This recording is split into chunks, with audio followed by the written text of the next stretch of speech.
So, you're thinking about freelancing, right? But you have no idea where to even begin. It probably feels like you're staring up at this giant, massive mountain. Well, don't worry, we're going to break it all down for you step by step right from the very beginning. All right, let's kick things off with something you absolutely have to remember. Write this down, make it your mantra. Every expert was once a beginner. Seriously, every single one of those successful freelancers you see online, they started in the exact same spot you're in right now. Full of questions, a little nervous, totally normal.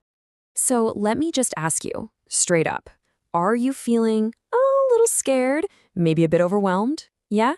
And if there's a little voice in your head saying, maybe this isn't for me, I need you to hear this. That's not just okay, it's 100% normal. In fact, I bet these are the exact thoughts bouncing around in your head right now. Things like, I've got zero experience, or my English isn't that great, or maybe, what if this whole thing is just a scam?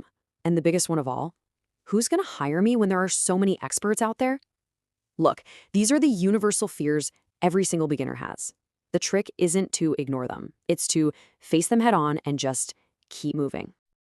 Okay, so let's tackle that first big question. What is freelancing really?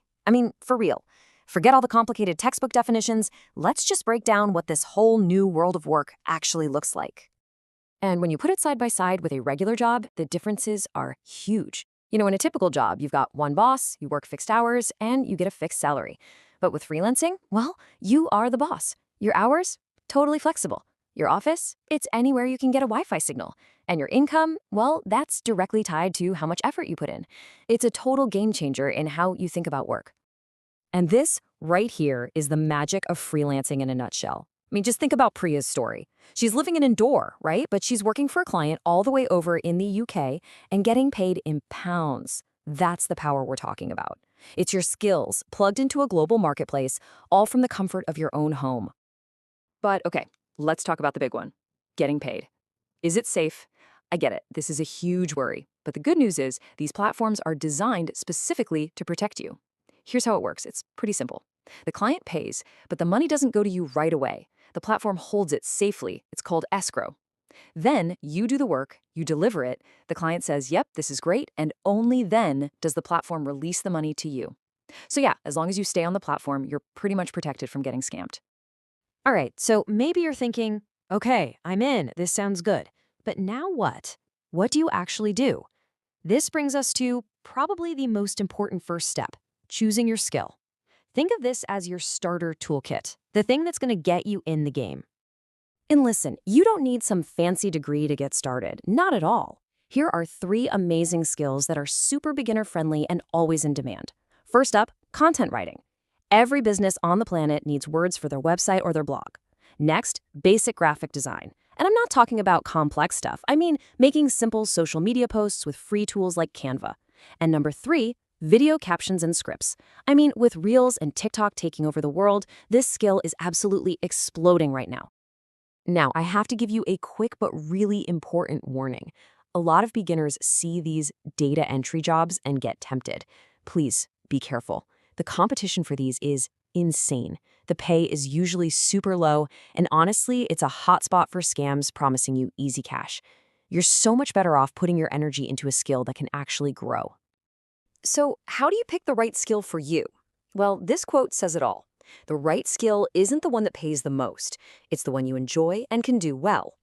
Because, that genuine interest, that's what's going to keep you going when things get tough. So just ask yourself, am I actually into this? Can I see myself getting better at it? The answer to that is your compass. Okay, skill chosen. Awesome. But now, how do clients actually find you? That's where your online profile comes in. You've got to think of it as your digital storefront. It's your professional face to the world on sites like Upwork or Fiverr. And your very first impression, it all starts with your profile photo. It's so simple, but so important. On one hand, you've got a clear, friendly, smiling photo with a simple background. It just screams professional and trustworthy. And on the other hand, blurry photos, sunglasses, group shots from a party. Which one would you hire? It's a no-brainer, right? But what about your bio? What do you even write when you have 0 experience? Okay, key rule. Don't lie. Ever. Honesty is your best friend here. You just have to frame it in a positive way. Something like, I'm a new freelancer and I'm so excited to get started. I'm dedicated, I'm a fast learner, and I can bring a fresh perspective to your project. Let's work together. See? It shows you're eager and honest, and trust me, clients love that. All right, your profile is live and it's looking sharp. Now comes the moment of truth, landing that very first client. So let's map out what it takes to get that first paycheck. And we've got to be real here. How long is this going to take? Well, if you land a client in your first couple of weeks, you're pretty lucky. The average is more like 1 to 2 months. And you know what? If it takes you 3 to 6 months, that is also completely normal. The most important thing is to just be patient and not give up if it doesn't happen right away.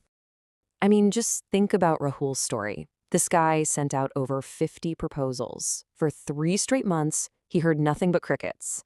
Most people would have just quit right there. But he didn't. He stuck with it, he learned from every no, and he kept getting better. And today, he's a super successful freelancer. His story is just the perfect reminder that sticking with it really, really pays off. This is where you have to completely change how you think about rejection. It is not failure. It's just feedback. It's data.